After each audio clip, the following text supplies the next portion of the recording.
NSR news కి స్వాగతం. నేను మీ సాయిప్రియ. ప్రస్తుతం మనం మల్టీ సూపర్ స్పెషాలిటీ హాస్పిటల్ దగ్గర ఉన్నాము.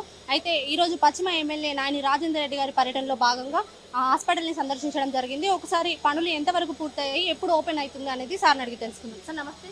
సుమారు 85 నుంచి 90% వరకు వర్క్ కంప్లీట్ అయిందమ్మా. ఎంఆర్ఐ మిషన్ తప్ప మిగతా అన్నీ కూడా ఆర్డర్ చేయడం జరిగింది. ఎంఆర్ఐని కూడా ఇవాళ రేపు ఆర్డర్ చేస్తున్నారు. 85-90% వర్క్ కంప్లీట్ అయింది. అవన్నీ తీసుకొచ్చినాక ఇన్స్టాల్ చేయడం ఒకటి, చిన్న చిన్న వర్క్స్ తోటే ఉన్నాయి.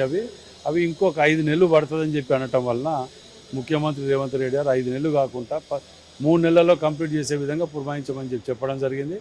దాంట్లో భాగంగానే మంత్రులు కానివ్వండి, కలెక్టర్లు, ఎమ్మెల్యేలు అందరూ కూడా దీని మీద ఫాలోఅప్ చేసుకుంటూ వారానికి ఒకసారి రివ్యూ పెట్టుకుంటూ మీకు ముందుకు వెళ్తుంది.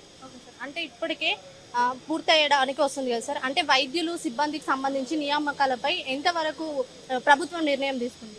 ప్రభుత్వం అనేది దానికి దరిదాపు అన్ని వాళ్ళకు లెక్కలు ఉన్నాయి. అవి ఆ డిపార్ట్మెంట్ చూసుకుంటుంటారు.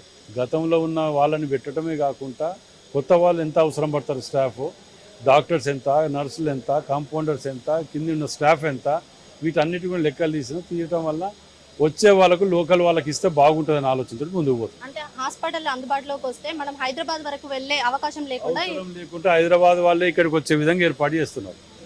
Thank you. ఓకే, చూసారు కదా, ఈరోజు ఎమ్మెల్యే నాయని రాజేందర్ రెడ్డి గారి పర్యటనలో భాగంగా హాస్పిటల్ని సందర్శించడం జరిగింది. అయితే ఇప్పటికే 80 నుంచి 90% పనులు పూర్తయ్యాయని చెప్పడం జరుగుతుంది. అయితే ఈ హాస్పిటల్ అందుబాటులోకి వస్తే మనం హైదరాబాద్ వరకు వెళ్ళే అవసరం లేకుండా హైదరాబాద్ వాళ్ళే ఇక్కడికి వచ్చే విధంగా పనులు అయితే జరుగుతున్నాయని అయితే చెప్పడం జరుగుతుంది. కెమెరా పర్సన్ సంతోషితో సాయిప్రియ, ఎన్ఎస్ఆర్ న్యూస్, వరంగల్.